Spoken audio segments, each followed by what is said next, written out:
안녕하십니까 여러분, 강명도TV 자유조선을 시작하겠습니다. 최근에 김정은의 동선이 심상치 않습니다. 최초로 김정은의 전략, 한 손엔 핵과 미사일, 다른 한 손엔 삽과 곡괭이를 든 이 김정은의 전략, 무엇이 진실인지에 대해서 파헤쳐 보도록 하겠습니다. 물론 이 북한 소식이 양이 상당히 많기 때문에 시리즈로 나누어서 여러분들께 보내드리도록 하겠습니다. 우선 그 첫 번째는 김정은의 동선입니다. 요새 김정은의 동선이 심상치 않습니다.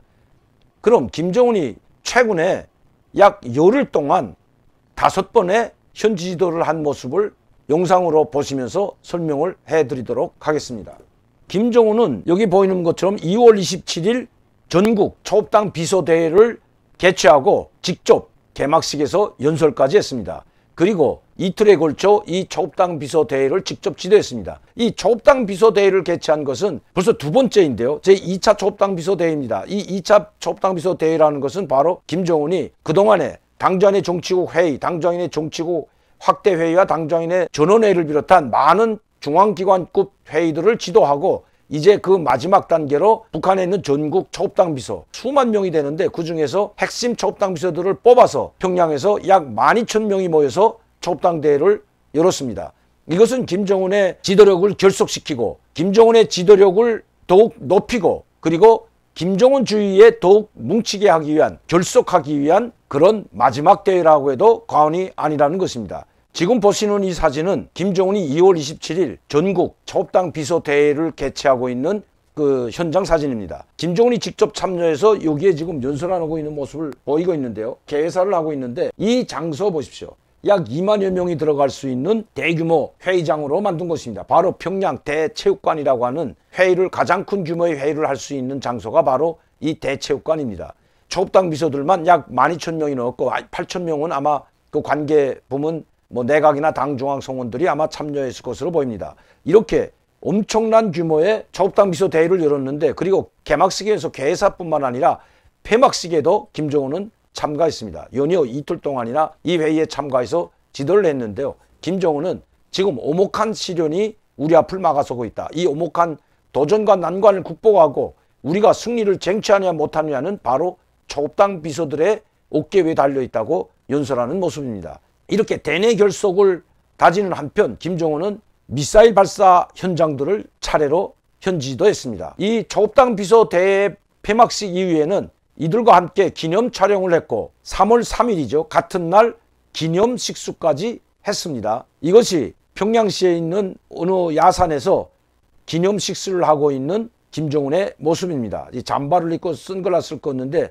바로 그 옆에는 김정은의 오른팔이고 모든 일을 총괄하는 이 조용원 조직비서가 있고 그 뒤에는 바로 회의에 참여했던 초업당 비서들이 있습니다. 아마 건강이 상당히 많이 회복된 것 같습니다. 3월 3일 이 폐막식과 함께 기념 식수를 하고 나서 김정은은 다시 3월 10일 날 국가우주개발국을 현지지도했습니다. 체중이 상당히 많이 빠지고 이 잠바를 입을 정도로, 그전에 김정은이는 잠바를 입지 못했거든요. 이제는 잠바를 입을 정도로 체중이 빠졌을 뿐만 아니라 상당히 건강해 보이는 모습입니다. 이렇게 항공우주개발국을 현지지도하는 모습입니다. 이 국가우주개발국 현장 모습을 보게 되면 나사를 연상케 하죠.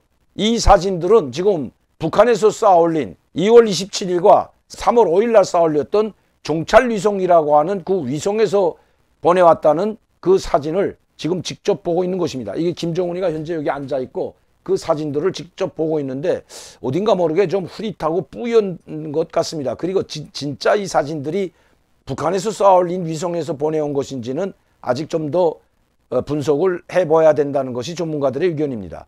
이렇게 김정은은 초업당 비서대회 이후에 국가우주개발국을 현지지도했고 그리고 바로 다음 날 11일 서해 위성발사장을 또다시 현지지도합니다. 그 위성을 만드는 것이 바로 국가우주개발국입니다. 이 종찰위성을 만들어서 서해 위성발사장에서 발사를 해서 바로 이 국가우주개발국은 운반 로켓에 위성을 장착하는 그 위성을 만드는 것이라면 서해 위성발사장은 운반 로켓을 이용하여 바로 탄도미사일이나 운반 로켓이나 비슷한 거죠. 그 운반 로켓을 이용하여 장착된 위성을 바로 우주공간에 궤도에 정확히 올려놓는 것이 주 목적입니다. 바로 이렇게 두 곳을 동시에 그것도 하루차로 김정은이 현지도를 했던 것입니다. 동창리에 있는 소해 위성 발사장은 바로 해체됐던 자리입니다. 그런데 더 현대적 규모로 이렇게 다시 건설된 모습을 볼 수가 있습니다. 예전에 북한은 동창리에 있는 미사일 발사장을 해체했다고 했습니다. 그리고 저 풍계리에 있는 핵실험장도 폭파하고 그리고 핵과 미사일 실험을 중단하겠다고 트럼프 대통령께 약속한 이후에 처음으로 김정은은 이렇게 동창리 위성 발사장에 나타났는데 이 김정은 뒤에 있는 발사체가 바로 새로 건설된 것으로 보여집니다. 이미 건설은 다 완성이 됐고 이제 발사할 일만 남은 것 같습니다. 어제 순환비행장에서 미사일을 발사했는데 실패했다고 합니다. 그러나 그 미사일은 물론 정찰위성을 올려놓은 미사일인지 아니면 중거리 탄도미사일인지는 알 수가 없습니다. 왜냐하면 20km 상공에서 바로 폭파됐기 때문입니다. 그렇다면 김정은은 왜 정찰위성을 이 발사장에서 발사하지 않고 순환비행장에 발사체가 없는 그곳에서 발사를 했을까요?